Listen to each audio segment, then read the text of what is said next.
con 32 en la República del Paraguay, temperatura que casi llega a los 30 grados centígrados. Amalia, ¿cómo estás? Bienvenida. Roberto, muy buenas tardes para vos y para todos nuestros televidentes. Infierno en el penal de Tacumbú, los detalles en vivo, en directo con nuestra compañera Judith Colexa, que hace el recuento de cuanto aconteció en las últimas horas. Judith, ¿cómo estás?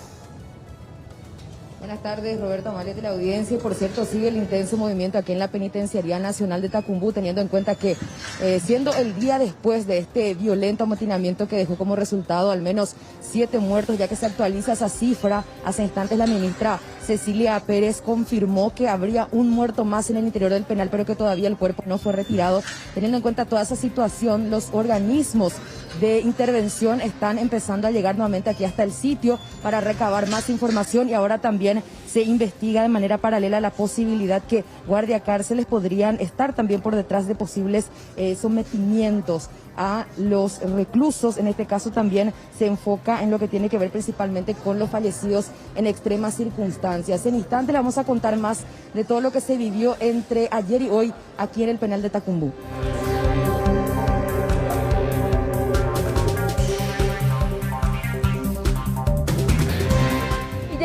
También a nuestra compañera Fernanda Chamorro, que informa desde la morgue judicial acerca de la autopsia a los cuerpos. Fernanda, estamos contigo. ¿Qué tal? ¿Cómo están, compañeros? Y sí, continúa este procedimiento aquí en la morgue judicial. Siguen analizando los 6 cuerpos, momentos verdaderamente muy tristes los que se están viviendo por parte de los familiares. Uno a uno, el representante de cada familia va ingresando a reconocer a los fallecidos. Esta inspección que continuará y se seguirá realizando, explicaba Pablo Lemir, mediante un protocolo internacional que se sigue en casos de fallecimientos de este tipo para evitar que hayan existido torturas o algún tipo de acción extrajudicial en medio de lo que era la custodia de estas 6 personas que estaban privadas de su libertad. Ya en instantes vamos a estar con más detalles de lo que informaba Pablo Lemir más temprano, de lo que se está realizando ahora y también los detalles de todo lo que acontecía con respecto a estos fallecidos.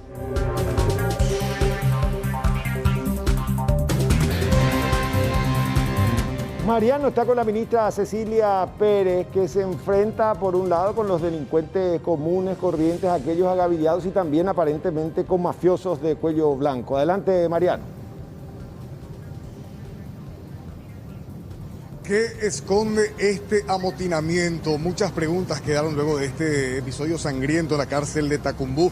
¿Quiénes son las 6 personas? ¿Por qué eligieron a ellos como víctimas de esta situación? ¿Existe o no algún trasfondo político luego de esta situación descontrolada que se daba en la Penitenciaría Nacional de Tacumbú? ¿Y en qué términos realmente se ha negociado con las personas privadas de libertad para poder calmar los ánimos? En instantes conversaremos en exclusiva con la ministra de Justicia, Cecilia Pérez, aquí en el Ministerio de Justicia, para conocer los entretelones y qué pasará de ahora en más en las medidas para las penitenciarías de nuestro país.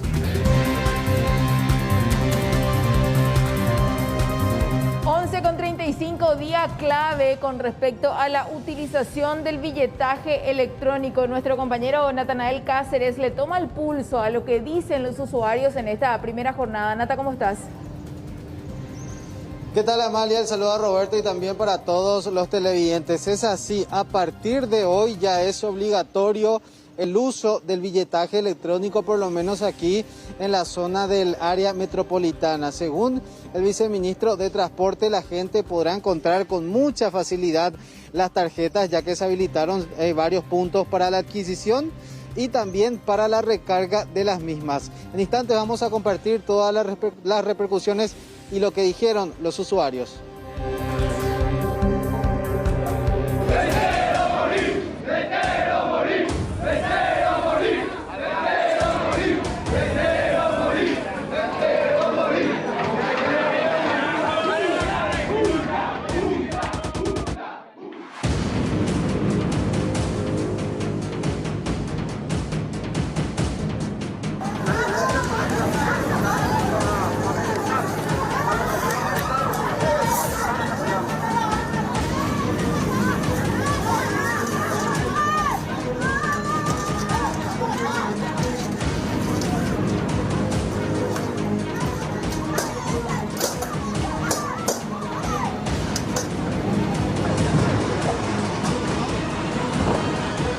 Sí, hay ganas.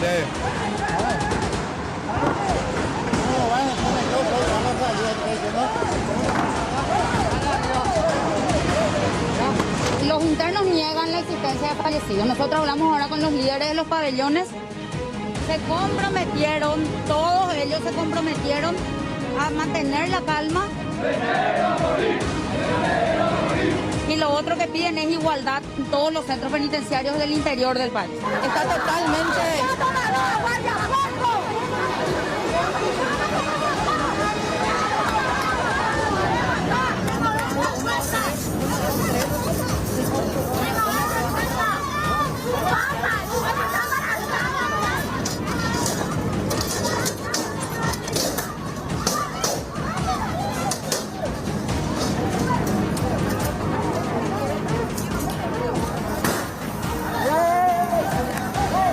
Computadores compañero 18 y guardado a mi te. Ahora yo de representaciones ese. Ahora está señora ministra y me lo regresar. Hoy me lo regresar, ahora coge familia. Ahora cogerse con interno, ahora cogerse y familia. Pero acabo de preocupar. Una solución, señora ministra.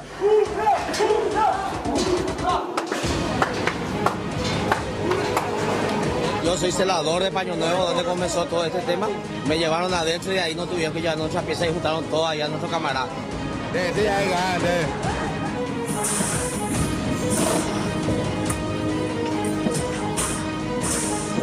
Quilombo ya acaban de entrar por arriba y todo también, ¿no? Se están armando todos los perros ya. Se están armando todos los perros ya. Entra ya mismo. Quilombo ya. Pegó más serio, pegó más serio. Pegó más serio.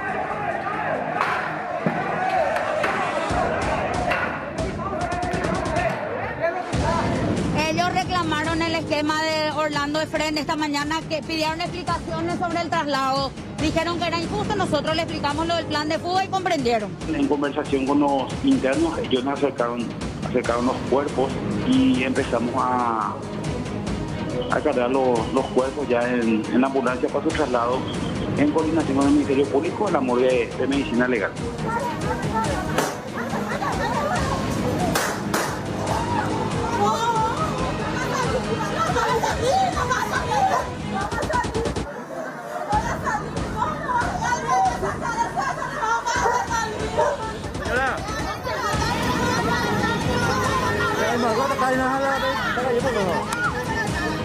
Esto ya es el colmo.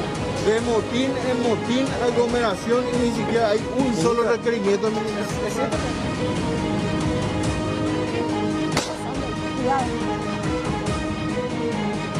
locura es. Ahora están siendo agredidos, están lanzando piedras. Mira.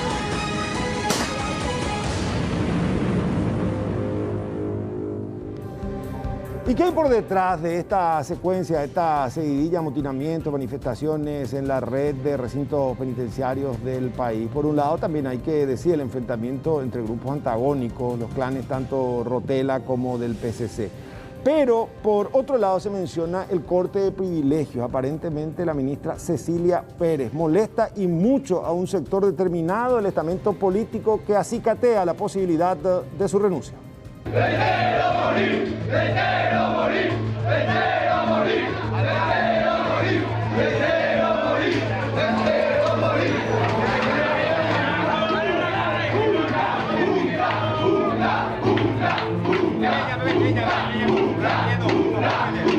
Los internos niegan la existencia de fallecidos. Nosotros hablamos ahora con los líderes de los pabellones. Computadores compañero 18 y guardado a mi te. Ahora yo de representaciones ese.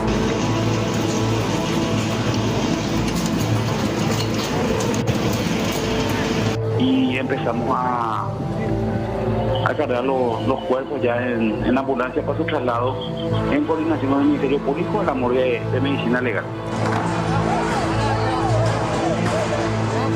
Infierno en Tacumbú, amotinamiento y trágicas consecuencias caracterizaron la tumultuosa jornada de este martes, luego de que se confirmara el traslado del líder criminal Orlando Efrén Benítez Portillo a la agrupación especializada, al tomarse conocimiento de que estaba en curso un plan de fuga, orquestado en presunta complicidad con su socio, el también líder Armando Javier Rotela, considerado el zar del microtráfico.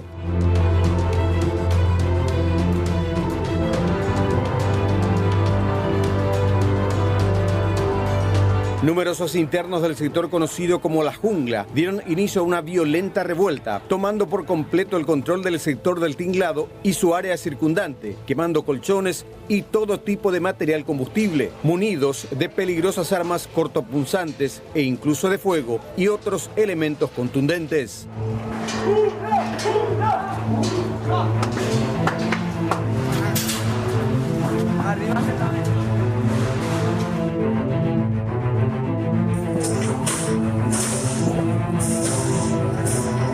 El ambiente de hostilidad extrema iba apoderándose de otros sectores del penal y algunos internos captaban los incidentes, refugiados en sus propios pabellones. Quilombo ya acaban de entrar por arriba y todo también, ¿no? Se están armando todos los perros ya. Se están armando todos los perros ya. Entran ya, mi amor. Quilombo ya. Despayón de ya de quilombo, o sea. Vemos más serio, vemos más serio.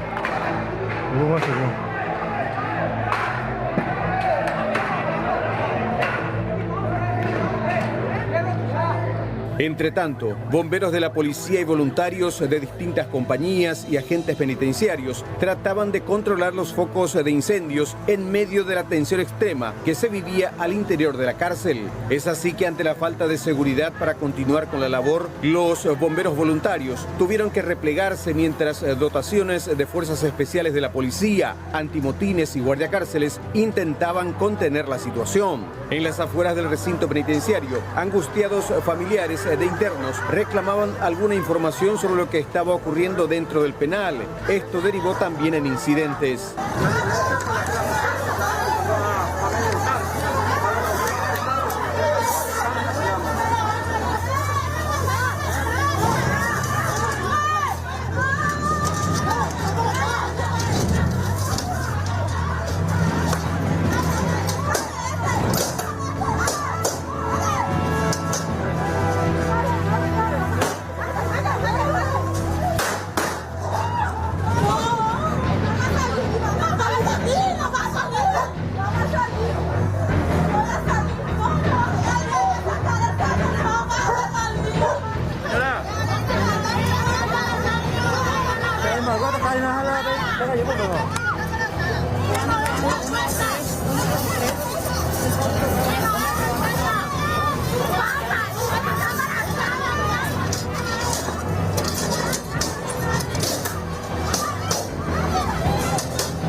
Ahora están siendo agredidos, están lanzando piedras.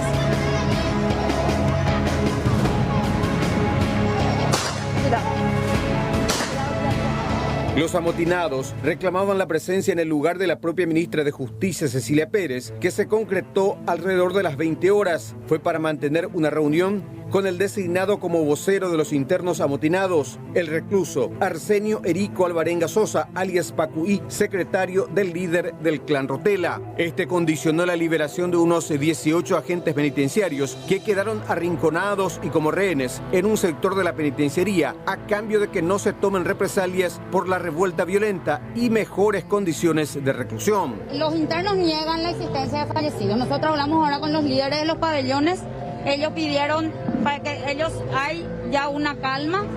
Se comprometieron, todos ellos se comprometieron a mantener la calma y a cambio de que no haya represalias con relación al episodio del día de hoy. Y lo otro que piden es igualdad en todos los centros penitenciarios del interior del país. 2 de los primeros agentes penitenciarios liberados confirmaron que permanecieron retenidos, pero que no sufrieron agresión por parte de los reclusos. Ahora compañero 18 y guardado a meter. Ahora yo representaciones ese. Más besteando porque yo eres heibe. Más besteando porque yo eres con la paiteo compañero. Vamos a saber, vamos a saber. Ahora me oí, ahora compañero guardado y digamos. Ahora está señora ministra y me lo regresar. Hoy me lo regresar, ahora con familia. Ahora cogerse con interno, ahora cogerse y familia. Pero cambio de preocupación. Una solución, señora ministra. Maro, ahora gana ir y me coja al lugar. Yo soy celador de Paño Nuevo, donde comenzó todo este tema. Me llevaron adentro y de ahí no tuvieron que llevar nuestras piezas y juntaron todas allá a nuestro camarada. Nadie nos tocó, no nos hizo nada. Solamente nos metieron una pieza y nos dieron agua y estábamos todos bien, los demás compañeros están muy bien. La ministra admitió que el descontento y el caos se generaron a partir del traslado de Benítez Portillo y el rumor de más traslados. Ellos reclamaron el esquema de Orlando Efrén esta mañana, que pidieron explicaciones sobre el traslado. Dijeron que era injusto, nosotros le explicamos lo del plan de fuga y comprendieron. Si bien la situación fue controlándose paulatinamente, alrededor de las 21 horas se confirmaba lo que desde la tarde era un fuerte rumor, una verdadera masacre que preliminarmente dejó como saldo 6 reclusos asesinados, 3 de ellos incluso decapitados. Los cuerpos y las partes desmembradas fueron retirados en una ambulancia hasta la morgue judicial. La lista de fallecidos fue suministrada por el propio Ministerio de Justicia, aunque no se descarta que el número de víctimas pueda ser mayor, pues anoche no se pudo realizar una verificación exhaustiva en el interior del penal. Uno de los bomberos intervinientes confirmó que fueron los propios internos que acercaron los cadáveres para su inspección preliminar en un sector de la cárcel. En conversación con los internos, ellos nos acercaron los cuerpos, el resto del cuerpo, a un sector ya donde teníamos luz. No obstante, pero ingresamos con equipo de iluminación, ingresó el personal de bomberos y empezamos a cargar los cuerpos ya en la ambulancia para su traslado en coordinación con el Ministerio Público en la morgue de medicina legal. Los 6 cuerpos y más de las personas que están decapitadas. A pesar del grave episodio registrado, la ministra de Justicia confirmó que los traslados de internos considerados de alta peligrosidad continuarán, así como la adopción de otras medidas para frenar los esquemas de corrupción vigentes en las cárceles del país. ¡Prefiero morir! ¡Prefiero morir! ¡Prefiero morir! ¡Prefiero morir! ¡Prefiero morir! ¡Prefiero morir!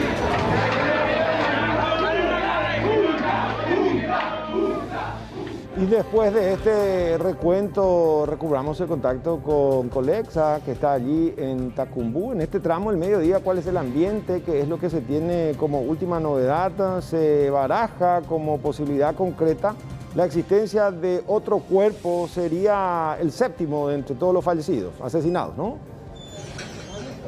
Sí, Roberto, y da la impresión que volvió a reinar la tranquilidad. Sin embargo, esto es pura fachada, evidentemente, ya que hace instantes trascendió la información que se confirma un muerto más en el interior del penal de Tacumbú. El cuerpo todavía no fue retirado, teniendo en cuenta que la inspección, la revisión de la celda y los pabellones están siendo llevados a cabo exclusivamente en este momento por los agentes penitenciarios. Los fiscales mencionaron que van a venir en el transcurso de esta jornada, pero van a esperar que calmen un poco las aguas y a modo de no reactivar la violencia que en el sitio dejaron esa tarea de momento a los guardiacárceles, quienes por cierto están haciendo el trabajo de revisión y limpieza, también teniendo en cuenta los destrozos que quedaron tras este salvaje amotinamiento que se produjo ayer por varias horas. Se confirma un muerto más, pero no se descarta que pueda aumentar esta cifra, es lo que decía a tempranas horas la ministra Cecilia Pérez con respecto a la actualización de los fallecidos. Sería un recluso también. En instantes vamos a tener mayor información porque no tenemos, al menos aquí frente a la penitenciaría, una voz oficial que nos pueda decir sobre las circunstancias en que fue encontrado, mejor dicho, este cuerpo. Lo cierto es que siguen trabajando en el sitio y van llegando las autoridades del Ministerio de Justicia. Hace instantes ingresó el señor Jorge Caballero Lescano, el director de establecimientos penitenciarios, teniendo en cuenta esta información de un muerto más que fue encontrado aquí en el penal, así como también llegaron los directivos del Mecanismo Nacional de Prevención de la Tortura para hacer un relevamiento de datos y conversar con el director del penal. En el transcurso de esta mañana estuvimos prácticamente montando guardia aquí frente a la penitenciaría ante cualquier movimiento, ante cualquier intervención, porque teníamos la información que los fiscales designados para venir a hacer una posible requisa iban a venir a tempranas horas, y de paso nos encontramos con los guardiacárceles que también estuvieron retenidos ayer por varias horas. Recordemos que son 18 en total, todos ellos estaban retenidos en una celda al fondo en uno de los pabellones por los internos a modo de ejercer presión a las autoridades penitenciarias, principalmente el Ministerio de Justicia, para que puedan venir y realizar este diálogo que finalmente se efectuó y luego fueron liberados. Vamos a repasar con ustedes lo que decía más temprano Néstor Pereira. Él es uno de los guardiacárceles que estuvo en poder de los internos y nos explicaba también que de manera paralela ellos están queriendo demostrar la vulnerabilidad de esta manera que se vive aquí en la penitenciaría y pidiendo la intervención del Ministerio de Justicia. Una vez más hablaron acerca de su postura y sus reivindicaciones que piden por favor sean atendidas para que no vuelvan a ser nuevamente víctimas de estos tipos de episodios violentos. Vamos a repasar la entrevista. Ayer a las 3:15 por ahí estábamos en los pabellones, 8 personales estábamos custodiando ahí por los pabellones.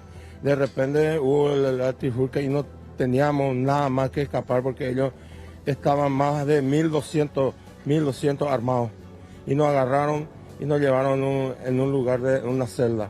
Nos llevaron toditos, no nos jugaron nada, solamente nos apretaron el cuchillo y nos llevaron en un lugar, nos atendieron bien, nos pasaron agua y eso, pero una parte tenía una amenaza y otra parte nos cuidaba bien, ¿verdad? ¿Qué les decían? Y si que la policía entraba, íbamos a morir todos. Íbamos a morir porque ellos no querían que la policía entre. Para que estas cosas tenían que estar solucionadas acá en casa. Con los directores, con los jefes y con todo.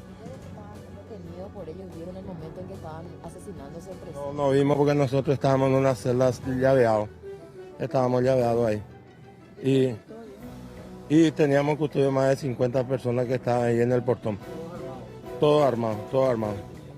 Y cuchillos, lo que es su arma. ¿Qué fueron arrebatados? No fuimos arrestados. Solamente teníamos para nuestra defensa también antes el cuchillo y eso. Y ellos nos sacaron todo eso. Como guardiacárcel y que No estuviste sacaron allí nada, ni celular, ni nada. viviendo de cerca todo esto, ¿cuál es el trasfondo? ¿Es cierto que se trata de rivalidad entre facciones? Y sí, eso es lo que ellos piensan, pero acá no hay otras rivalidades. Solamente otro clan lo que hay acá. El tema no sé de dónde salió esto, porque nosotros como funcionarios antiguos ya manejábamos bien. Venía de arriba, no sé quién es lo que hace esto todo, porque manejábamos bien Tacumbú. Nunca no tuvimos más problemas, gracias a Dios, ¿verdad? Y ahora de repente se barató, todo el día es problema acá. Y falta un cambio perfecto, que sepa ordenar la gente que venga acá, uno que sabe de penitenciaría, que sabe hablar con los internos, que sabe hablar con los funcionarios, que sepa el trabajo que nosotros estamos sufriendo acá dentro del penal. Bueno, evidentemente, Roberto Amalia, la parte más fuerte de la versión dada por este guardiacárcel, Néstor Pereira, es donde él menciona que cuando estaban retenidos por los internos supuestamente eran amenazados de muerte en el caso que ingrese la policía. Es lo que en todo momento no querían los reclusos, incluso esa fue la opción que le dieron a la ministra, o en este caso la condición para que finalmente puedan liberar a los guardiacárceles. Si es que entra la policía, los vamos a asesinar a todos, es lo que nos explicaba en esta entrevista Néstor Pereira, uno de los guardiacárceles que estuvo también retenidos por los internos que decidieron amotinarse ayer durante las últimas horas. Por otra parte, también habló con nosotros Juan Velázquez, él es el presidente del sindicato de los agentes penitenciarios. Ellos piden una mejor administración y mejores representantes, eso decía en esta entrevista. Realmente lo que necesitamos nosotros en todos los penales del país es la seguridad para todos los funcionarios, ya que bien sabemos nuestra ley orgánica está dormida en el Parlamento. Lo que necesitamos es que la ministra nos apoye realmente de una vez por todo para que podamos sacar esa ley, para que por lo menos los funcionarios tengan una seguridad de vida. ¿Qué es lo que realmente hace falta con más urgencia? Y bueno, yo creo que la reestructuración, ya sea edilicia, así también en las autoridades que están en este momento en el turno. Bueno, la mayor preocupación a estas horas radican los familiares de los internos. Muchos se están acercando aquí a pedir información, incluso como esta señora que están aquí, estamos escuchando que estaba diciendo al menos le quiero ver, porque varios quedaron incomunicados y no tienen datos sobre su estado actual, si es que están bien, y más aún les preocupa teniendo en cuenta que va aumentando la cifra de muertos. La información que nos dan, Roberta Amalia, es que esta persona encontrada muerta, que sería un recluso, su cuerpo estaría en el interior de un pozo de agua. Esto tendría que ser retirado, por eso se tiene que recurrir a la intervención en instantes por parte seguramente del Ministerio Público para el efecto, pero mientras sigue la revisión rincón por parte de los agentes penitenciarios para posteriormente convocar al Ministerio Público y realizar el levantamiento. Vamos a hablar aquí con una familiar, tenemos entendido que uno de los internos sobre esta situación. Señora, ¿podemos hablar contigo? Estamos en vivo para Canal 9, estaba escuchando hace rato que querías hablar con un familiar. Con mi hermano. ¿No sabes nada de él todavía? No, ya, o sea, sabemos que está bien, que está súper bien, gracias a Dios. Pero ahora vamos a ver si cuando salga el vehículo para tratar de verle de aquellos lados. ¿No recién que dijiste quiero verle? Sí, porque me desespera, pues anoche casi no dormí nada con todo el problema que hubo y es un ser humano, por más está pagando algo de él. Hoy, esta mañana. Ayer viviste todo ese infierno sin saber. Sí, esta mañana recién pudimos saber algo de él. Así es. ¿Cuál es tu opinión con respecto a todo lo que pasó, la postura de los guardiacárceles también? ¿Cuál es la relación que ustedes tienen con ellos? Y nosotros, yo no tengo ninguna relación tipo de con ellos, ¿verdad? Porque yo más por mi hermano y cosas así. Así mismo es. Gracias. Mirta y Razón. Está doña Mirta, quien finalmente entonces accedió a información sobre el estado actual de su hermano, quien está recluido aquí en el penal de Tacumbú. Ayer ella estaba incomunicada, no tenía ninguna información sobre él y vivió todo este momento de terror viendo por la televisión sin saber si es que probablemente su hermano haya sido uno de los muertos aquí en poder de los otros internos, Roberto Amalia. Bueno, Colexa, escuchando atentamente, porque estuviste ayer desde el Vamos. ¿A qué hora arrancó este Colexa? A las 15 aproximadamente. Se tenía noticia de cuánto acontecía en el recinto, ¿no? Bueno, cerca de las 18 horas se registraron nuevamente los primeros incidentes aquí frente a la penitenciaría, Roberto. Esto fue protagonizado por los propios familiares, los internos, quienes se empezaron a desesperar porque estaban recibiendo ya las imágenes de adentro, fotografías de los decapitados y por supuesto el desespero aumentó porque ellos no tenían información de quiénes se trataban y querían saber si estaban bien sus familiares, y los guardiacárceles por supuesto no podían permitir el ingreso y allí empezó el confrontamiento. Tuvo que intervenir los antimotines, agentes antidisturbios, incluso FOPE. Aquí se dio una batalla campal frente a la penitenciaría de Tacumbú y posteriormente, ya cuando permitieron nuestro ingreso, pudimos acompañar lo que fue el momento de la conversación con la ministra de Justicia, también las tratativas para que se pueda liberar a los guardiacárceles que estaban retenidos por varias horas en una celda. Mucha tensión, lo que se vivió ayer en toda la jornada, incluso porque todavía había mucho humo adentro, Roberto. Posteriormente los bomberos tuvieron que volver a trabajar para el enfriamiento. Todo eso, lo que se pudo observar en imágenes, y esperemos no se vuelva a repetir hoy. Por eso la Fiscalía está aguardando todavía para una posible requisa, porque según lo que mencionaron bomberos voluntarios cuando estaban haciendo su recorrido de enfriamiento, y para retirarse finalmente de aquí, ellos habrían divisado una importante cantidad de armas blancas que tendrían en sus poderes los reclusos. Ahora, Colexa, la pregunta por qué el Ministerio Público no está acompañando esa búsqueda del séptimo cadáver, levantamiento, cotejar la escena del crimen, porque da la impresión que los guardiacárceles están actuando, se entiende, obviamente de oficio, pero con ojos, con lupa, con todo lo que significa ese resguardo del Ministerio Público con sus agentes representantes sería lo ideal y es lo que recomienda el manual de procedimiento. Totalmente, incluso eso buscamos saber, nos comunicamos con la gente de la Fiscalía y desde el área de comunicación nos informaron que tanto la fiscal Saprissa, así como Lorenzo Lescano y también Delfino son los designados para una eventual requisa aquí, pero decidieron esto pasarlo para más tarde. Incluso dejaron la tarea de la inspección de los pabellones ante la posibilidad que existan más muertos en poder de los agentes penitenciarios. Esto porque supuestamente no quieren venir y generar ronchas o causar algún tipo de molestia que pueda reactivar otra vez estos episodios violentos. Están esperando que se calmen las aguas prácticamente para que puedan regresar y acompañar esta intervención. Pero sí confirmaron, Roberto, que si es que ellos tienen el dato que se encuentra otro cuerpo más, van a tener que venir para el procedimiento pertinente. Bueno, gracias, Colexa. De nuevo, excelente el trabajo por ayer, por hoy. Nosotros seguimos informando. ¡Reitero morir! ¡Reitero morir! ¡Reitero morir! ¡Reitero morir! ¡Reitero morir! ¡Reitero morir!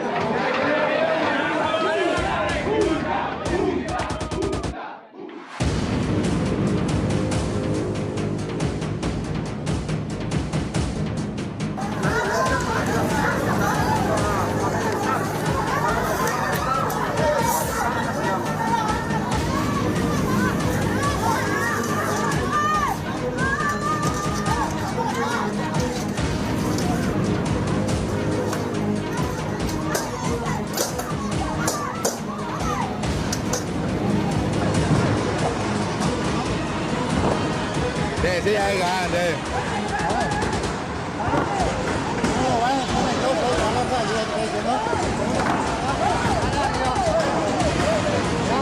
Los internos niegan la existencia de fallecidos. Nosotros hablamos ahora con los líderes de los pabellones. Se comprometieron, todos ellos se comprometieron a mantener la calma. Y lo otro que piden es igualdad en todos los centros penitenciarios del interior del país. Está totalmente...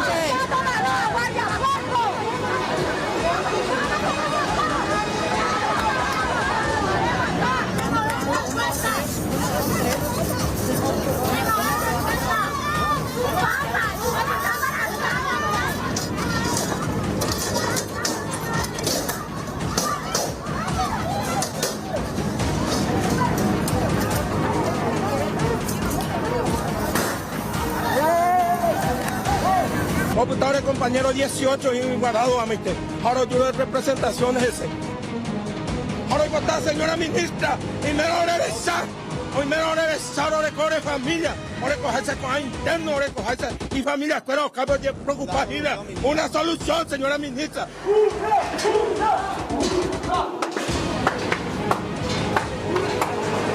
Yo soy celador de Paño Nuevo, donde comenzó todo este tema. Me llevaron adentro y de ahí no tuvieron que llevar nuestras piezas y juntaron todas allá a nuestro camarada. Sí, hay ganas.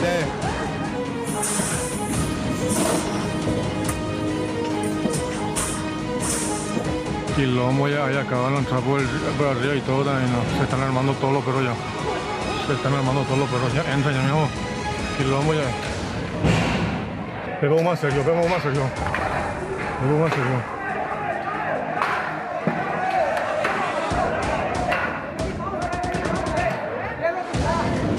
Reclamaron el esquema de Orlando Efren esta mañana, que pidieron explicaciones sobre el traslado. Dijeron que era injusto, nosotros le explicamos lo del plan de fuga y comprendieron. En conversación con los internos, ellos nos acercaron los cuerpos y empezamos a cargar los cuerpos ya en la ambulancia para su traslado en coordinación con el Ministerio Público en la morgue de Medicina Legal.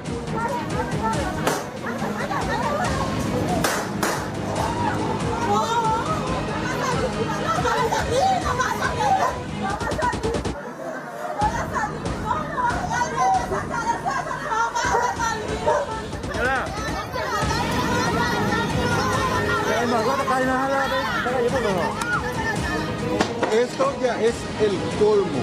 De motín en motín, aglomeración y ni siquiera hay un solo requerimiento. Cuidado. No, una locura es. Ahora están siendo agredidos, están lanzando piedras. Cuidado.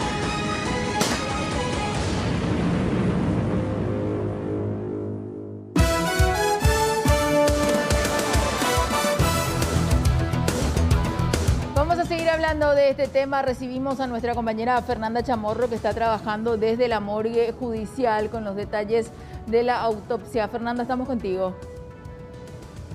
¿Qué tal? Buenas tardes, Amalia. Roberto, el saludo también para los televidentes. Continúa todo el procedimiento de autopsia que se va a estar realizando al total de los 6 cuerpos que ya se encuentran aquí en la morgue judicial. De hecho, van ingresando poco a poco cada uno de los familiares. Un representante de cada familiar o de cada grupo de familiares de los fallecidos va ingresando para hacer el reconocimiento de los cuerpos. Momentos muy dolorosos, muy fuertes también los que se viven en cada situación en la que cada uno de los familiares sale y rompe definitivamente en llanto. Esto iniciaba durante esta mañana con la identificación ya que se daba ayer en horas de la noche, se reconfirmaba hoy de los 6 fallecidos. Estamos hablando de Carlos Raúl Casco Rojas, paraguayo de 25 años que estaba procesado por un hecho de hurto. Julio César González Cáceres, paraguayo de 35 años que ya tenía una condena de 27 años desde el 2019 por homicidio doloso por el caso del filicidio. Él había asesinado a su hijo de tan solo 5 años. Por otro lado, tenemos a Roberto Ríos, paraguayo de 49 años. Él estaba también con una pena de 9 años por un hecho de robo agravado. Dicho sea de paso, con respecto a estas 2 últimas personas, vamos a estar detallando también los antecedentes que pesaban sobre los mismos. Además, se habla de un cuarto fallecido, Alexis David Miranda Candia, de 24 años, que estaba siendo procesado por robo agravado. Fernando Ortiz Echeverría, de 26 años, procesado por hurto. En este caso, sus familiares nos decían que él en realidad también ya estaba condenado, según lo que nos mencionaba un primo suyo. Por otro lado, Julio César Sharem Barrios, paraguayo de 31 años, procesado también por robo agravado.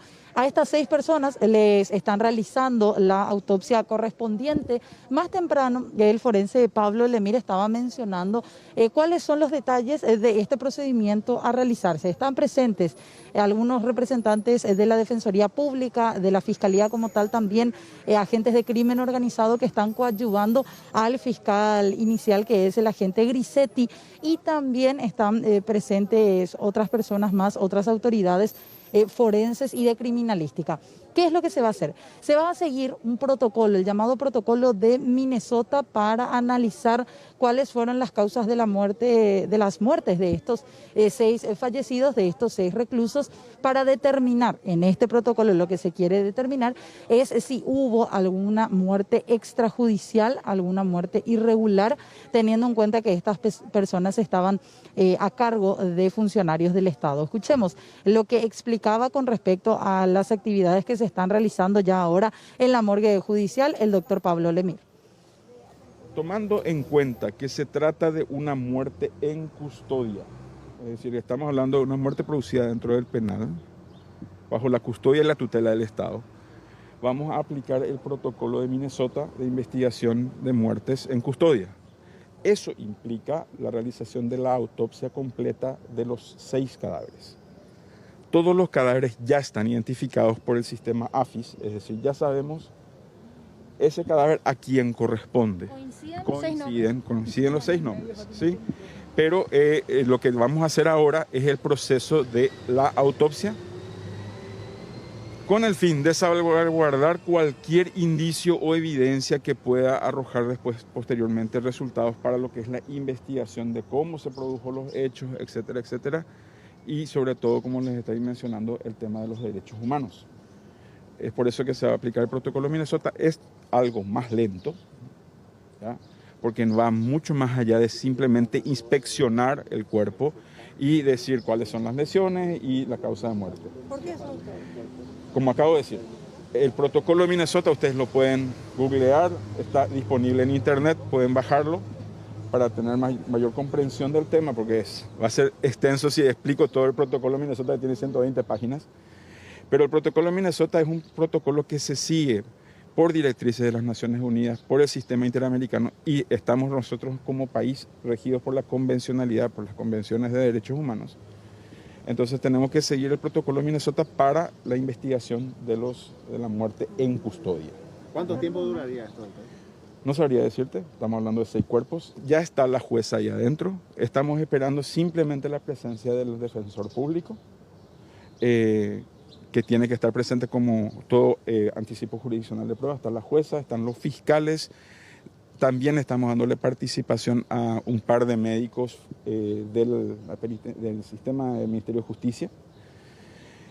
Y ya está también todo el equipo de radiología, está el equipo de odontología forense, etcétera, para hacer el procedimiento, ¿ya?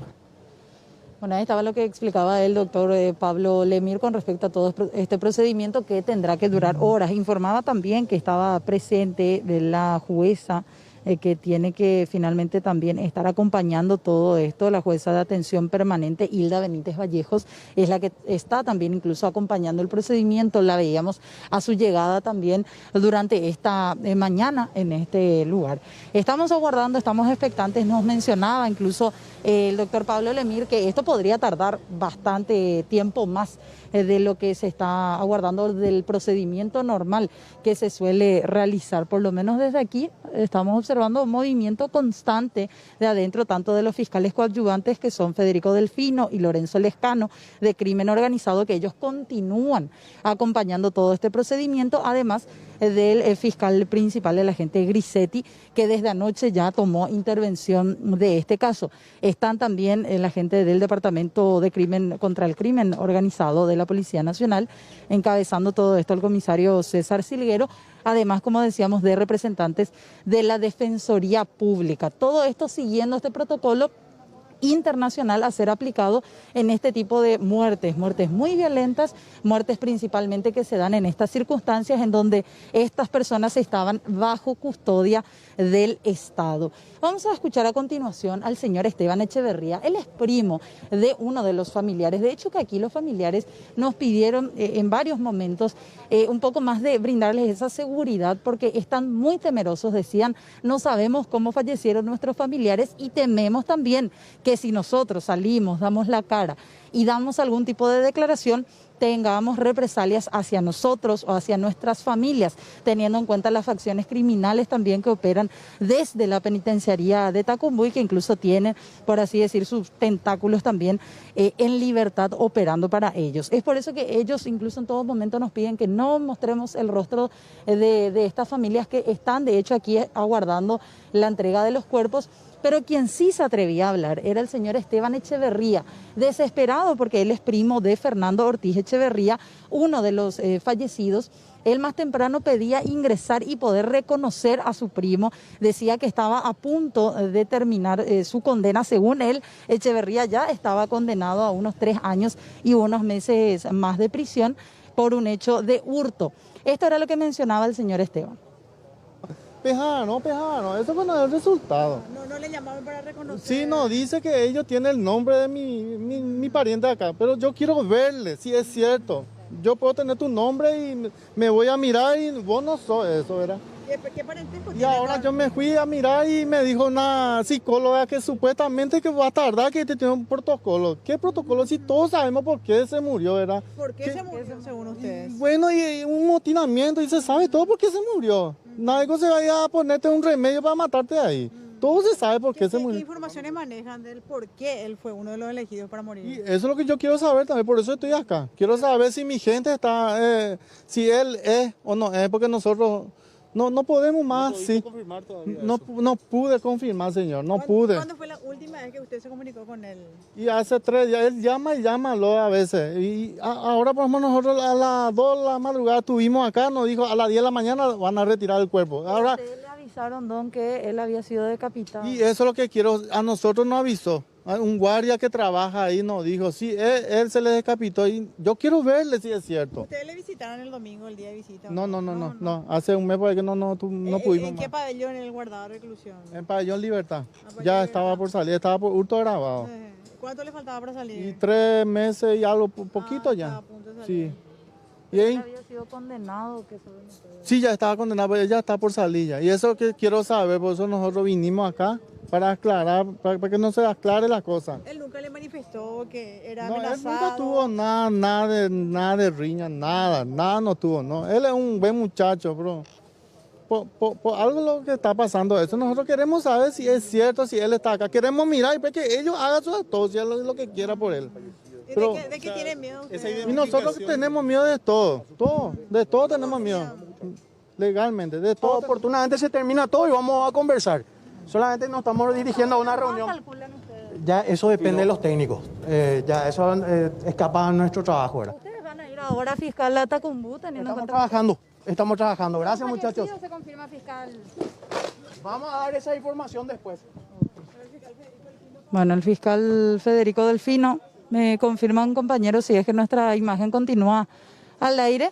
Ellos se dirigen ahora a una reunión, menciona, se dirigen a una reunión, el fiscal Delfino y el fiscal Lorenzo Lescano son los que ya salen de esta inspección, pero continúa. Eso es lo que nos confirmaba, que continúa la inspección a estos 6 cuerpos y ellos estarán confirmando también lo que hace referencia a los posibles nuevos fallecimientos o a el posible nuevo cuerpo que fue encontrado en zona de la Penitenciaría Nacional de Tacumbú. Quiero pensar que es que ahí van, es que ahí se dirigen, porque solamente dijo que van a salir de aquí para ir a una reunión.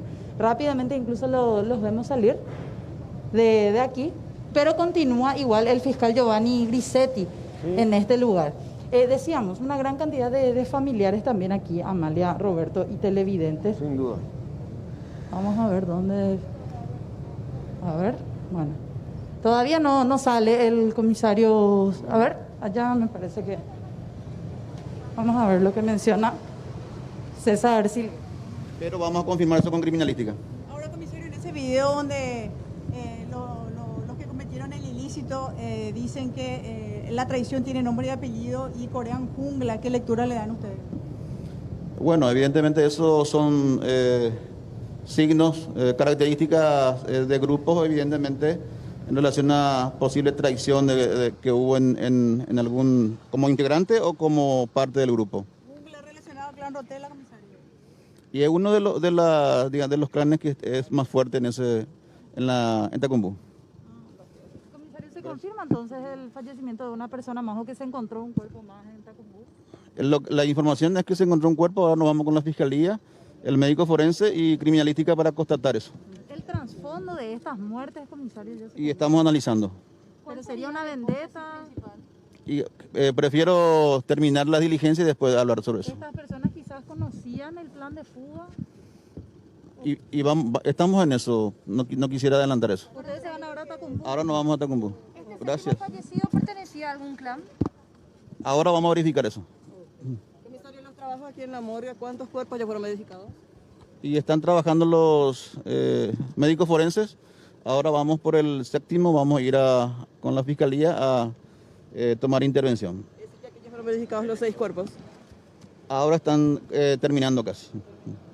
Ya la directiva. Comisario, una puja entre el PCC y Clan Rotela. Estamos analizando esas informaciones que recibimos. Justamente vamos a reunirnos después con el jefe de inteligencia de justicia y el nuestro con el Ministerio Público para analizar de dónde viene este problema que ocurrió ayer, que consideramos que es muy grave. ¿Todavía no se tiene la identidad entonces de este 7º? Creo que ya tiene, pero tenemos que confirmar eso con criminalística. ¿Dónde se encontró el cuerpo? En el fondo, entiendo que en una fosa. Gracias. Ahí va ya el comisario César Silguero. Él ya se dirige, nos confirma, a la Penitenciaría Nacional de Tacumbú junto con los fiscales, como bien decíamos, Lorenzo Lescano y también, en este caso, Delfino. Federico Delfino ya acuden directamente a la zona de la Penitenciaría Nacional de Tacumbú. Estamos aquí también acompañando lo que es la versión del señor Esteban Echeverría. ¿En qué pabellón se encontraba? Pabellón Libertad. Sí. ¿Pudiste ya reconocer Sí, dónde? le reconocí, señorita, ya, gracias. Gracias, ya, ahora nos quedamos ya tranquilos. Ya, ¿Estaba por salir de la cárcel, no dijo usted? Sí, ya estaba por salir. ¿En cuánto tiempo tenía que salir? Y mínimo le faltaba 3 meses por ahí. Por lo que les comentaba, él ya estaba reformando su vida. Estaba reformando su vida, pero él es como una familia, todos tenemos derecho. No, él no es una verdura para que él pueda salir encajonado de la cárcel, ¿verdad? Y no duele eso que nos está pasando, es una cosa inesperada lo que nos está pasando. Ahora, ¿él no recibió ningún tipo de amenaza la última vez que se fueron? Nada, No, es un cobarde la persona que le hace a él, es un cobarde. Firmaron lastimosamente don Esteban que estaba decapitado. Sí, ya yo he visto ya ahora, ya tengo, encima acá tengo el video de todo de él. Ya, tengo todo el video de él, que cuando se le hizo y todo. Gracias, disculpe la molestia. Está muy dolido realmente el señor Esteban Echeverría. Él ya nos decía anteriormente y más temprano su pedido era poder ingresar y reconocer a su primo, y ahora ya muy sentido, muy dolido, él pudo ingresar hace cuestión de una hora y media aproximadamente, y confirmaba lo peor, que efectivamente se trataba de su primo Fernando Ortiz Echeverría, que estaba siendo procesado por este caso de hurto. Ya desde, él mencionaba, hace 2 a 3 años aproximadamente, y le faltaban nada más meses para salir en libertad. Su problema principal, lastimosamente, o sea, lo que él comentaba era que él estaba a punto de salir en libertad, que ya estaba completamente reformado, nos comentaba inclusive. En este caso vamos a conversar también con respecto a los antecedentes. Decíamos, varios de ellos por casos de hurto, robo agravado también estaban siendo procesados. Pero 2 de los principales nombres que fueron sonando eran 2 personas que ya habían recibido una condena, y son los casos, por así decirlo, más duros. Julio César González Cáceres, de 35 años, él había sido condenado en el año 2019 por un hecho de homicidio doloso, pero no cualquiera. Estamos hablando de un caso de filicidio. Él había matado asfixiando a su hijo de tan solo 5 años. Era lo que mencionaban incluso, y se podía llegar a demostrar mediante un juicio oral y público que se realizaba en el 2019. Fue condenado a 27 años de prisión. Él estaba cumpliendo esta pena desde el año 2019 en la Penitenciaría Nacional de Tacumbú. El hecho como tal ocurría en marzo del 2015 en zona de Chacoí, en donde fue encontrado el cadáver de un niño de 5 años asesinado por esta persona, Julio César González Cáceres. Incluso esto se daba como parte de una amenaza que él le hacía a su pareja. Le decía que si la pareja, la mujer le dejaba a este hombre, iba directamente a hablar de asfixiar a su hijo. Parte de los antecedentes verdaderamente muy duros. Bueno, gracias Fernanda. De hecho, muy reflexivo. Uno de los familiares al final bien decía, porque ¿cuál es el objeto de una pena? La reinserción social. Sí. Y decía, por más pecado que haya cometido, por más que haya contravenido o incurrido en algún desatino, como quiera uno llamarlo, tiene el derecho de la reinserción y no salir como fruta, decía, en una caja. Eso, y qué importante tener en cuenta el lado de la humanidad, ¿verdad? Y que exista un vocero que hable directamente con los familiares. Vamos a establecer ya contacto con nuestro compañero Mariano López, está trabajando con la ministra Cecilia Pérez. Estamos contigo, Mariano. Unos actores políticos en campaña queriendo subirse al barco de ganarse puntos, en teoría, con mi cargo de por medio.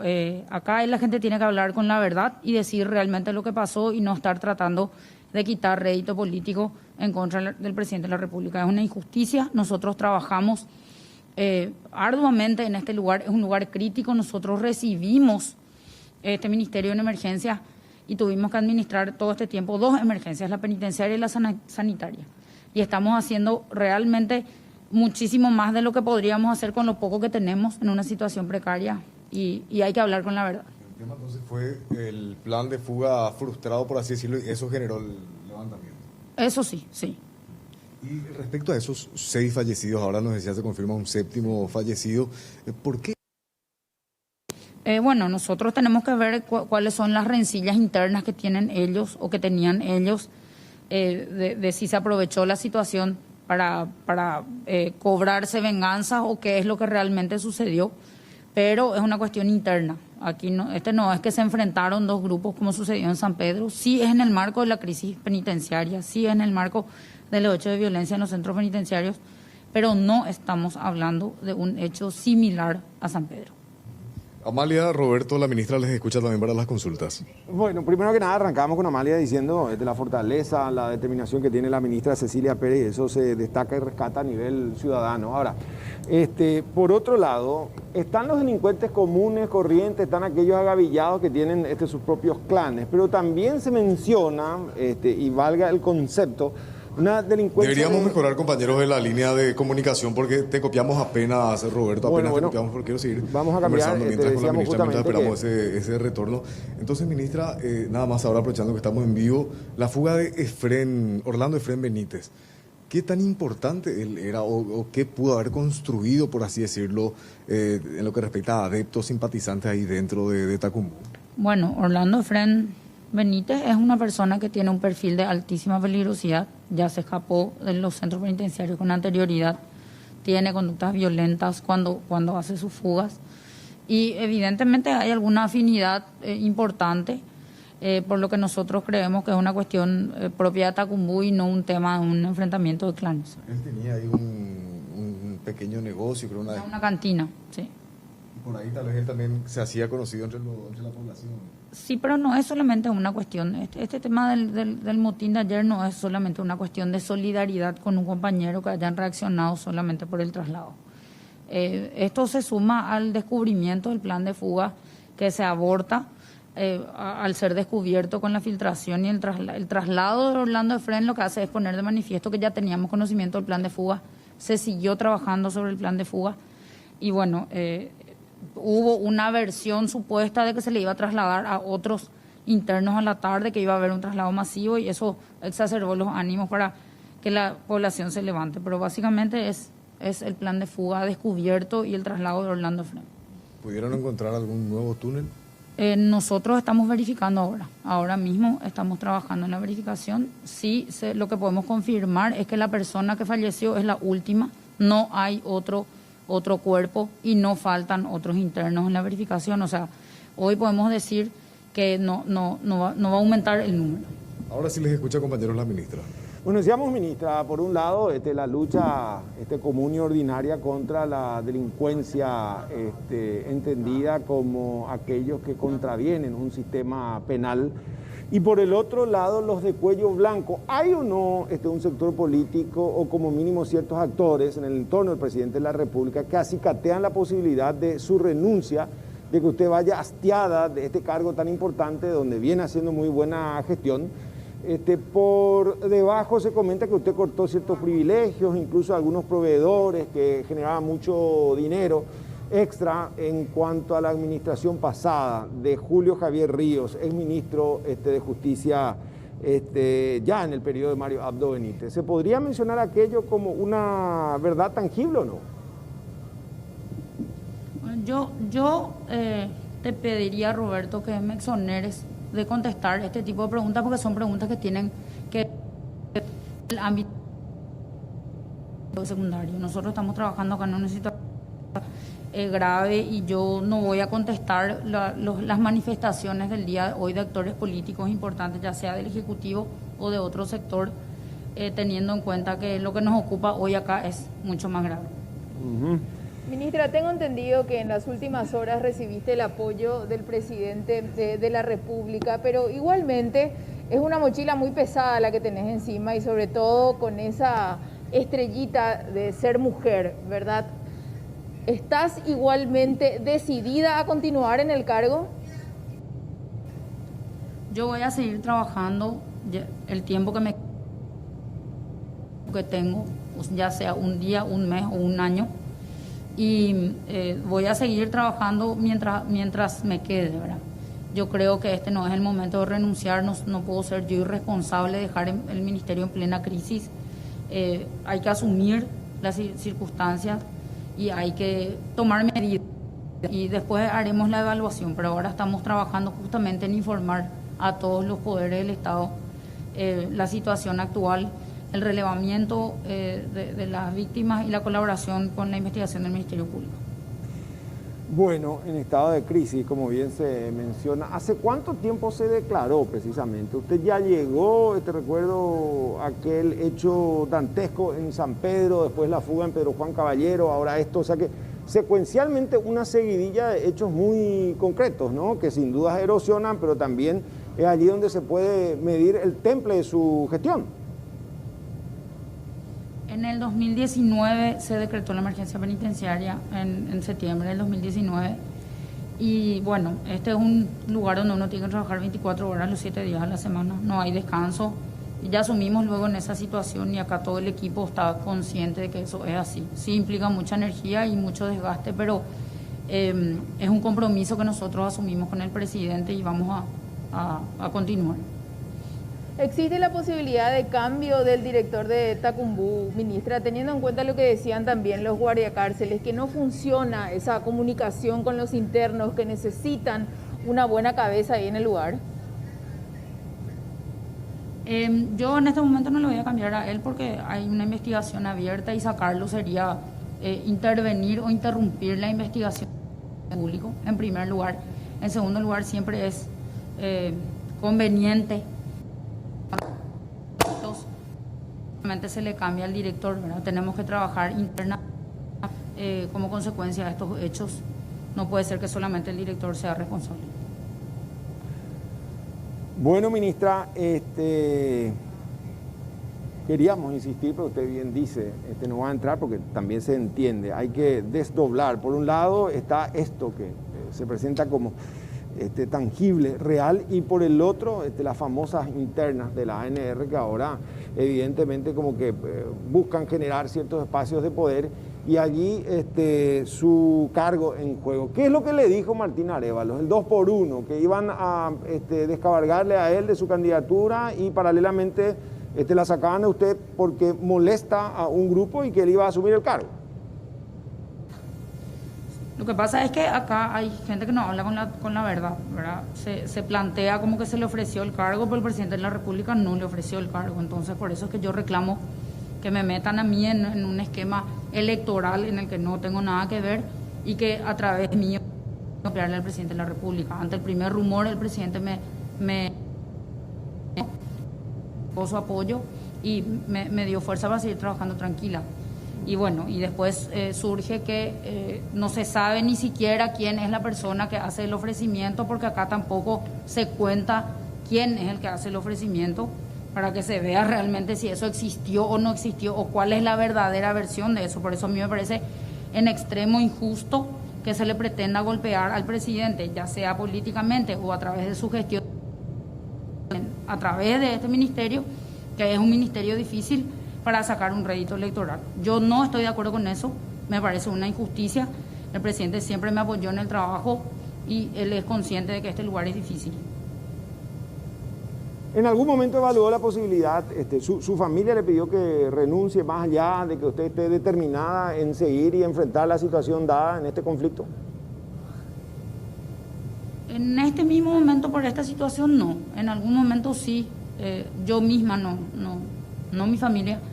Yo misma pensé, porque a veces estamos como demasiado desgastados tratando de tomar medidas y de resolver problemas y vuelven a surgir las mismas circunstancias, se cambian las medidas, vuelven a salir los mismos problemas.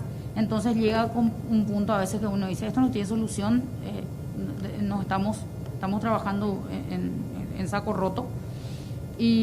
Pero eso, yo creo que esos momentos tenemos todos los seres humanos, un desgaste, hay energía de por medio impresa en el trabajo aquí, hay muchos sacrificios, más de lo que genera el cansancio y el desgaste, que fue lo que en algún momento me hizo replantearme si es que valía o no la pena, pero creo que eso le pasa a todos los seres humanos. Ahora, si uno se pone a analizar, es una guerra también de desgaste, ¿no? Décadas enteras mal invertidas en reformular el sistema penitenciario. Y ahora, sin duda, esto se superlativiza con el concurso de estos clanes, Rotela, el PCC, hablamos de una mafia transnacional. Se siente respaldada por el presidente de la República, pero ¿hay logística, hay presupuesto para apostar a la construcción de nuevos penales? Porque todo pareciera ser que queda ahí nomás, en maquetas, sin avanzar. Estamos trabajando y estamos trabajando en conseguir el presupuesto.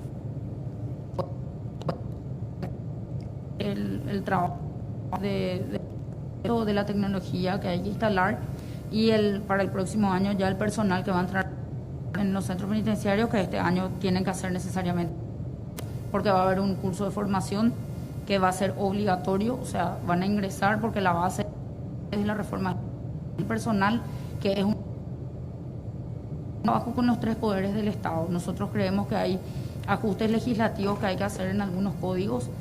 También vamos que en el esquema de la lucha contra el crimen organizado tengamos unos ajustes en algunos esquemas para poder para que la Fiscalía pueda trabajar de una manera o sea, que pueda trabajar complejo. Bueno. Trabajo con... Gracias, ministra. Gracias también a Mariano. Lamentablemente no tenemos un buen retorno, pero ella está determinada en seguir en el cargo. Sí. Dice que justamente ante este tipo de situaciones donde se mide la gestión y por sobre todo aquel concepto del servidor público, claro. Amalia, ¿no? Y teniendo en cuenta también la capacidad que tiene Roberto. Si ponemos en la balanza de repente el trabajo, las comparaciones son un tanto tediosas, ¿verdad? Pero en lo que hablamos de gobiernos anteriores, por ejemplo la gestión de Soledad Núñez, que fue muy valorada, hoy por hoy también la de Cecilia Pérez, por lo que tiene que ver con todo lo que viene haciendo en esta cartera de Estado. Vamos a seguir hablando de este tema y vamos a recibir nuevamente a nuestra compañera Judith Colexa desde Tacumbú. Judith, estamos contigo.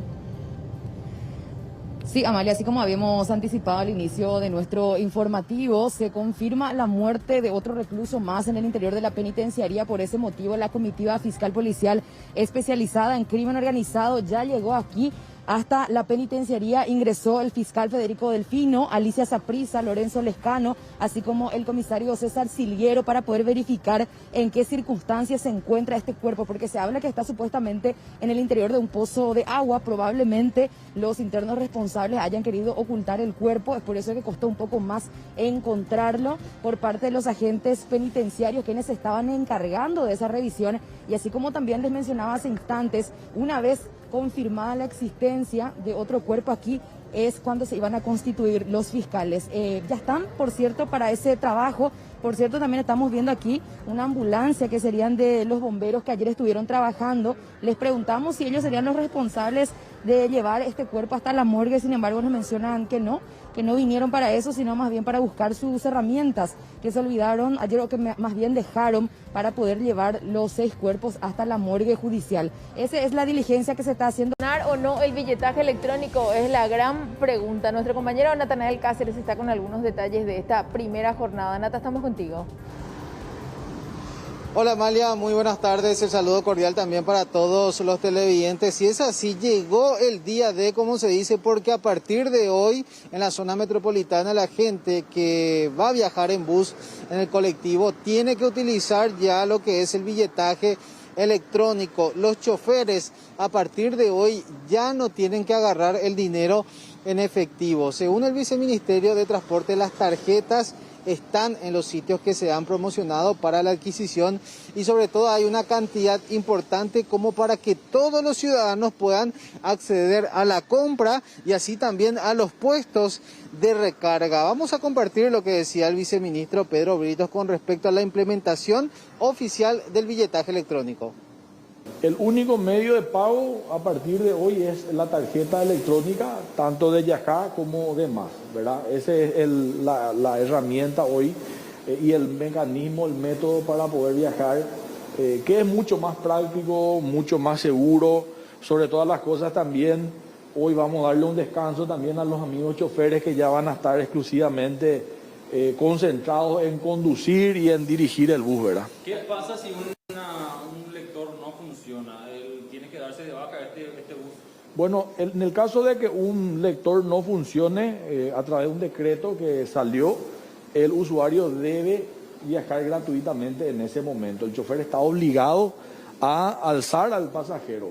Otra situación que se puede dar es que en el camino ya haya abordado 15, 20 personas y por el camino haya sufrido un desperfecto el validador. En ese caso, el chofer deberá mirar todos los pasajeros que están viajando en ese momento y debe determinar ese redondo hasta que lleguen todos a destino. Una vez que bajen todos los pasajeros, ahí sí ya puede poner fuera de servicio y volver nuevamente a su parada para hacer la reparación del validador. En el caso de que el bus sufra un desperfecto, no hablamos del validador, sino en este caso del bus, el validador contempla un mecanismo de devolución del saldo con el costo de la tarifa en el bus que está tomando, sea convencional o diferencial.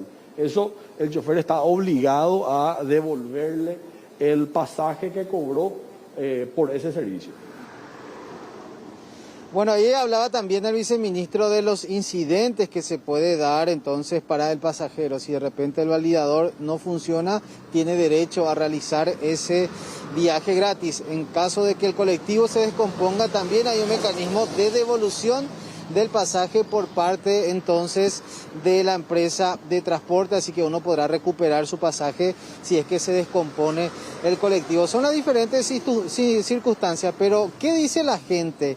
Encontró hoy el puesto de venta de la tarjeta, pudo realizar la carga de manera práctica, fácil, rápida, sin tener que caminar muchas cuadras. Escuchemos lo que decían. Es dificilísimo porque primero nos costó conseguir, porque justamente las personas a quien supuestamente se les tenía que dar para vender, ellos otra vez les daban a revendedores que nos vendían, en vez de 10, nos vendían 15.000 cada uno. Y vos sabés que la gente que anda en ómnibus no son la gente pudiente, la del gobierno, no son la gente que tienen el 4x4, no son la gente que están bolsilleando sin trabajar, sino el humilde, el pueblo es el que siempre está viajando. Areco, así voy a conseguir ya caso la tarjeta. Ya caso. Areco y confender. A 10.000 guaraní la tarjeta vale. Pero yo una niña acostumbrada y pico nada. La niña acostumbrada porque y tu Hugo la con el sistema ya cambiar de repente. O sea que anda y hoy de repente viene cambiar y no ve. Porque están acostumbrados a normal, ¿ves? Ya cargas agua y tu lento ahí. La pea ya tu ahí pues pea hoy ve. Mal. Esto sin vergüenza tiene que irse todo ya, desde la punta hasta el bajo. ¿Qué es lo que La cabeza del gobierno. Totalmente en desacuerdo con ese tema. No, hace 2 horas que estoy esperando hoy y no viene. ¿O tiene su tarjeta? Todo? Sí, tengo todo. A la mañana esperé casi 1 hora y media y... Porque le está fallando el sistema de transporte. Transporte y el gobierno no sirve para nada. Sin vergüenza son. Y la verdad que no estaban conformes los muchachos. Ahora para acá todo el tiempo viene gente a quedarse y está bastante complicado, pues se quejan por el tema de que es muy caro, revenden otra vez y cosas así, entonces está un poco más complicado. Sí. Es como el tema de que le sacan también el dinero de repente cuando pasan la tarjeta también. Así mismo, o sea, escuché muchas quejas de eso. ¿Verdad? Acá vienen y se desahogan y cuentan todo. Así mismo, acá en la parada estamos y de todo un poco escuchamos también. Sí. Así que creo que hay que mejorar mucho, pero también educarle a la gente, ¿verdad? Para que pueda ir previendo ya eso, ¿verdad? Y no dejar todo última hora. Lamentablemente el pueblo no sabe protestar acá. Por ejemplo, lo que el viceministro y el otro o otro tenía que ir preso. ¿Por qué? Porque le hace día sufrir a señoras, caminaban 2 cuadras para cargar, no había carga. Eso no se hace, no se juega por el pueblo. Por ejemplo, es muy difícil. Y después, te acuerdas de mí con el tiempo, ahora por ejemplo va a encontrar por ahí para cargar, pero después con el tiempo, como en la Argentina, ya va a costar para cargar. Ya va a escasear ya los lugares porque no hay ganancia. Entonces la gente, si no gana, no trabaja. Entonces allá, por ejemplo, tener que caminar como 10, también 20 cuadras, tener que ir a las estaciones de tren, te cargan. O en los kioscos ya, muy poco ya se cargan. O sea que no es negocio, pues.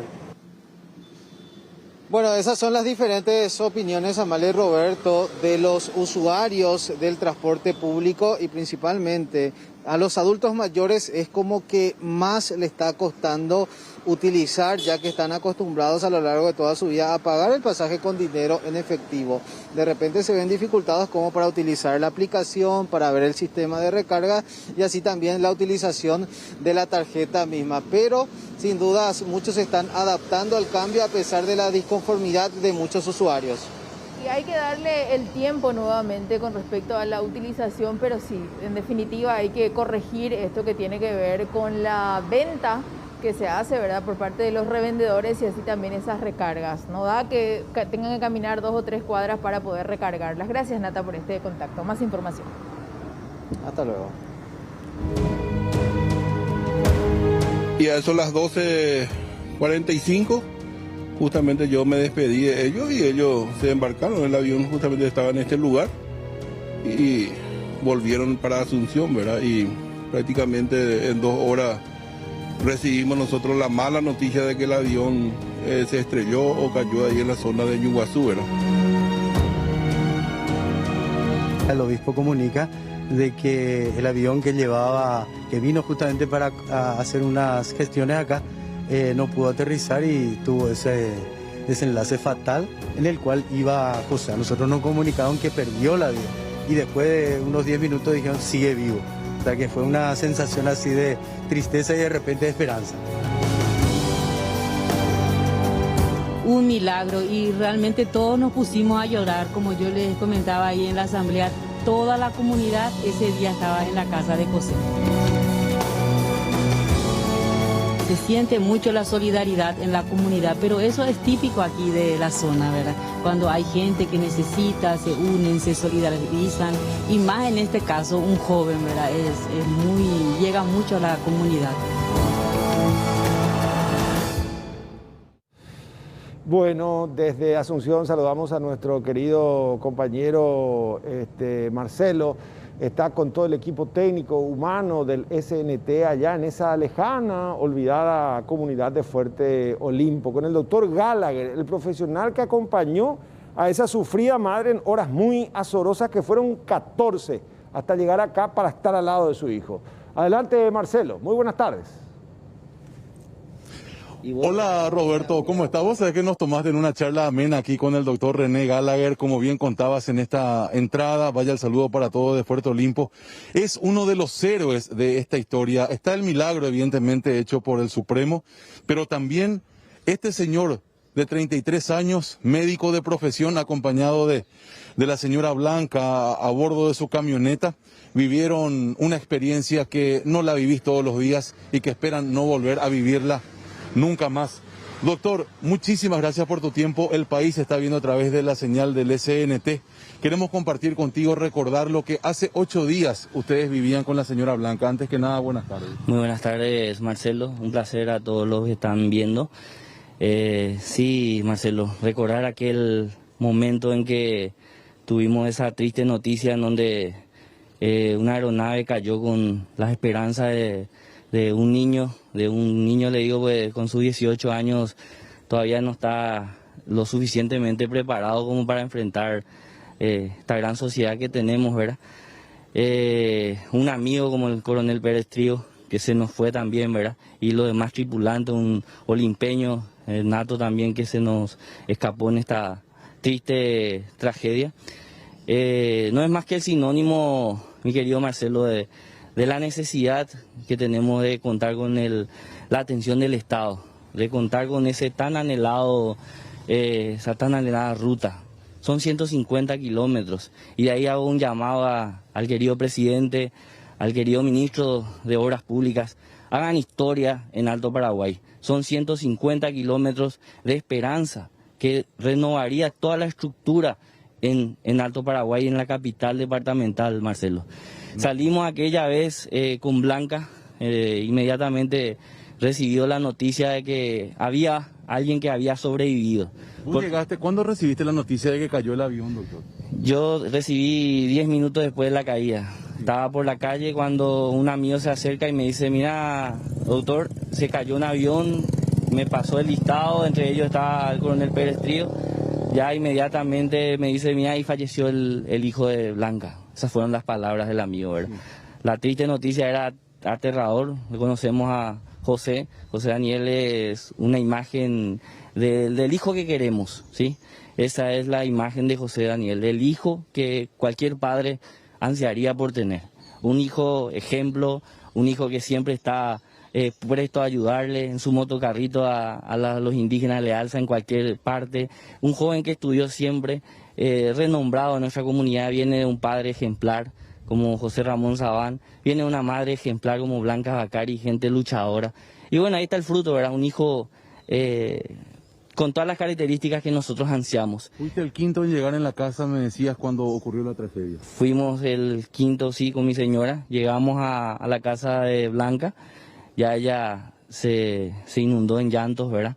nos abrazó fuerte, nos dijo, se me fue mi hijo, le mandé doctor, ¿por qué le mandé? Era el llanto de ella, ¿verdad? En busca de su futuro, en busca de esto, pero ¿por qué le mandé? Entonces ahí surgió un mensaje de la capital de un amigo que siempre está presto a ayudarle al Chaco. Reconocerle a él, Rodrigo Fariña de SEME, una persona con toda la cabalidad que necesitamos en el interior, ¿verdad? Y me envía un mensaje, doctor, hay 2 sobrevivientes. Entre ellos hay uno que está en San Jorge y otro que está derivándose de urgencia a emergencias. Entonces ahí surge la imagen vía telefónica de las características corporales, ¿verdad?, de José Daniel. Ahí justamente, doctor, quiero parar el relato y contarle a Amalia, a Roberto, a los televidentes, por respeto a la familia, no estamos emitiendo esta fotografía de la cual habla el doctor, pero les voy a describir. Es una persona a bordo de una ambulancia similar a esta. Estaba él con el torso totalmente desnudo, no se le veía el rostro y estaba evidentemente con los cables de emergencia colocados también. Y después, en esa foto, cuando ella ve, ¿qué te dice, doctor? Es mi hijo. Es mi hijo, pero no estoy seguro, doctor. En eso nosotros, ella dice, estábamos más de 100 personas ya ahí en el local, gente que ha llegado de todas las partes del pueblo, ¿verdad? Entonces ella dice, quiero estar con mi hijo. ¿Quién a esa petición de una madre, colega y amiga se negaría a decir no? Yo le dije, Blanca, ahora te subís conmigo y vamos. ¿Subiste a tu camioneta y te fuiste? Subimos a la camioneta y nos rajamos a la capital. Sin dudar. Sin dudar, ahí no hay nada que dudar, yo soy padre, ¿entendés? Y nada, nos rajamos, nos fuimos, cada segundo era terrible. Sin señal de teléfono. Sin señal, y cada que llegábamos a un lugar donde había señal de telefónica, había un mensaje aterrador, mis pésames, Blanca. Y ahí era terrible para nosotros. Terrible para mí, ¿verdad? De consolarle a ella. En eso llamaba de vuelta yo al médico que estaba de guardia en aquel entonces, el doctor Orué. Doctor, ¿cómo está el paciente, perdón? Y me decía, mira, está tranquilo, está evolucionando, estamos estabilizándolo. Y ahí, bueno, calmaba de vuelta. Porque el reporte que llegó también hablaba de una persona de entre 30 a 40 años. Jamás hablaron de un joven de 19. Exacto. Las características de José Daniel es una estructura corporal, la nuestra y la tuya, con más robusto, ¿no? Sí. Entonces, cualquiera que lo mira va a decir que tiene a edad de 30 a 40 años. Sí. Partiendo de ahí, bueno, ya, volviendo a camino. Llovizna, caía llovizna cada ratito, camiones atravesados. Blanca empezaba a solicitar por favor que despejen la pista, tuvimos que pasar por el costado de la ruta, llegamos al asfalto. Y ahí lo que la camioneta daba, con todo el riesgo necesario, ¿verdad? Infelizmente tuvimos que arriesgarnos nosotros porque era terrible tenerle a una mamá desesperada. Se sentía en carne propia la máxima desesperación del amor de una madre. Imagino, doctor, por último, me decía la foto de la confirmación de la vida de José, la remera que llevaba puesta. Por último llega la remera y las características del jean azul y una remera negra Nike. Y ahí cuando le digo a Blanca, mira, ¿es la remera? Sí, es la remera. Y ahí, bueno, ya teníamos un panorama, pero ella nunca desistió, nunca desistió de decir, no, mi hijo va a salir adelante. Y es con lo que todo el día estamos haciendo, mañana, siesta y tarde con Blanca. Toda la energía positiva, mi querida Blanca, quiero que José Daniel pronto esté acá con nosotros.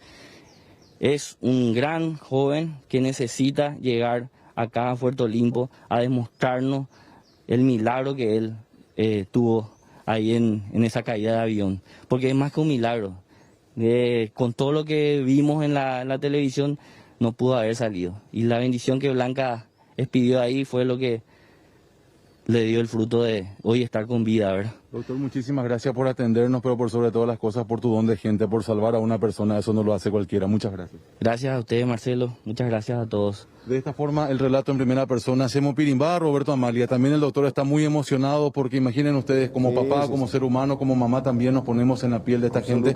Y hay que tener lo que hay que tener bien puesto para poder salir y actuar de esta forma como un héroe. Así que desde aquí, un fuerte abrazo para todos ustedes y en cualquier momento retornamos desde aquí, desde Puerto Limpo, la capital del Alto Paraguay. Y ojalá sean proféticas las palabras del doctor Gallagher, que retorne con mucha fuerza José Daniel como un claro ejemplo de este patente milagro que se sustanció. Son horas muy difíciles, pero confiamos de que va a ir evolucionando tal y como rogamos. Hacemos nosotros una obligada, brevísima pausa, retornamos en instantes. Siga informándose por el 9. Y a eso las 12:45, justamente yo me despedí de ellos y ellos se embarcaron. El avión justamente estaba en este lugar y volvieron para Asunción, ¿verdad? Y prácticamente en 2 horas recibimos nosotros la mala noticia de que el avión se estrelló o cayó ahí en la zona de Ñuguazú, ¿verdad? El obispo comunica de que el avión que vino justamente para hacer unas gestiones acá, no pudo aterrizar y tuvo ese desenlace fatal en el cual iba José. A nosotros nos comunicaron que perdió la vida y después de unos 10 minutos dijeron sigue vivo. O sea que fue una sensación así de tristeza y de repente de esperanza. Un milagro y realmente todos nos pusimos a llorar, como yo les comentaba ahí en la asamblea. Toda la comunidad ese día estaba en la casa de José. Se siente mucho la solidaridad en la comunidad, pero eso es típico aquí de la zona, ¿verdad? Cuando hay gente que necesita, se unen, se solidarizan, y más en este caso un joven, ¿verdad? Llega mucho a la comunidad.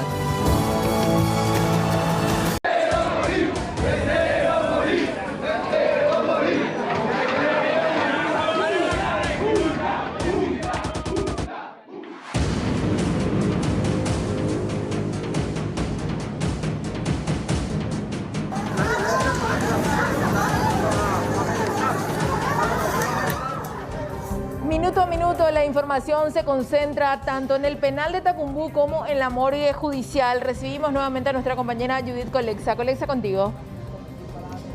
Sí, Amalia, Francisco Vargas Leiva sería la identidad del 7º fallecido aquí de la Penitenciaría Nacional de Tacumbú. Por cierto, la Fiscalía ya está trabajando para la extracción del cuerpo del interior de una fosa, según lo que se puede observar en imágenes que ya trascendieron del interior de la penitenciaría. Por cierto, hace instantes salía el médico forense Félix Colmán, con quien hablábamos sobre el trabajo preliminar que hizo aquí en el sitio, y dijo lo siguiente: es imposible realizar el trabajo aquí porque no hay ambiente, dando a entender que de momento tampoco se está pudiendo ingresar hasta el pabellón donde fue encontrado este 7º fallecido. Así que el cuerpo va a ser rescatado en instantes por los propios agentes penitenciarios y posteriormente en una ambulancia llevado hasta la morgue judicial para la realización de la autopsia, que está prevista aparentemente para mañana, porque hoy ya no queda tiempo, Amalia.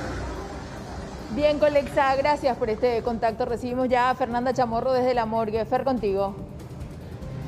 Y en el caso de los 6 cuerpos, de los primeros que eran encontrados como fallecidos de esta terrible situación en Tacumbú, ya culmina lo que tiene que ver con la autopsia de estas 6 personas. Ahora, los familiares tendrán que esperar un poco más, decía el doctor Pablo Lemir, para la entrega de los cuerpos a cada uno de ellos. De hecho, los informes forenses de las causas de muerte, las formas en las que eran encontrados estos 6 cuerpos, van a ser remitidos en 6 informes separados. Lastimosamente, también el doctor Pablo Lemir hablaba de que uno de los 3 que se encontraban decapitados había tenido esta decapitación post-mortem. Igualmente, se detectó que en otro de los cuerpos, uno de los reclusos fue atado de manos también post-mortem. Después del fallecimiento se daba esta situación. Fernanda, gracias. Seguimos muy pendientes con nuestra guardia desde ahí. Vamos a una brevísima pausa. A la vuelta hablamos de deportes con Jorge. Es así, Roberto, el camino a la Pascua, y este año, por supuesto, en modo COVID. Si bien hay que, por supuesto, mantener el distanciamiento, también hay que, por supuesto, utilizar el tapabocas. Lo que anteriormente se realizaba, que era la imposición de cenizas en la frente, va a cambiar este año. ¿Y en qué sentido? A ver. Se va a poner sobre la cabeza. La persona se va a agachar un poquitito y en forma de cruz el sacerdote va a derramar entonces la ceniza. Y pregunta de catequesis, ¿qué dice el sacerdote cuando impone la ceniza? Polvo eres y en polvo te convertirás, muy bien, pero ahora eso tampoco ya se va a hacer, Roberto. ¿Por? Justamente por pandemia. Eso, por la pandemia, para evitar también el tema de la propagación, ¿verdad? Siguiente pregunta de catequesis. ¿La Semana Santa forma parte de la Cuaresma o no? ¿Cuándo acaba la Cuaresma? Sí. No. No. ¿Cuándo acaba la cuaresma? Perdón, no, a esa parte ya. Jorge Teche, ¿cuándo acaba la cuaresma? Domingo de Ramos, No, ¿verdad? no, incorrecta. A ver. Dejo como trabajo Y- litúrgico para con la familia. Usted que dice que iba a ser sacerdote, le Por puede eso, contar. mañana le doy la respuesta exacta. Bueno, ¿sí? igualmente le voy a decir que hay un horario de misas en la mayoría a las 19 horas y a las 19:30. Es el caso de la parroquia Nuestra Señora del Perpetuo Socorro, que estamos viendo en imágenes, y también Ajá. la parroquia Cristo Rey San Pío tiene automisa entonces. Sí, sí. Cristo Rey a las 19 hoy. Sí. San Francisco también. Vamos a compartir ya los datos que nos marca la Dirección de Meteorología a estas horas. A ver, la temperatura actual que tenemos es de 30 grados, mientras que la sensación térmica es también la misma. La humedad está en 4.3 y así también la visibilidad a 9.6. 43%, me corrijo, la humedad, no veía muy bien. El viento sopla a 13 kilómetros por hora. Tenemos también el pronóstico extendido, a ver, para mañana jueves, una mínima de 18, una máxima de 32 grados. Para el viernes cerramos con una mínima de 18 y una máxima de 33 grados. Y para el sábado una mínima de 18 y una máxima de 34 grados. Mañana es el día esperado para la llegada de las vacunas. 4.000 dosis, 2.000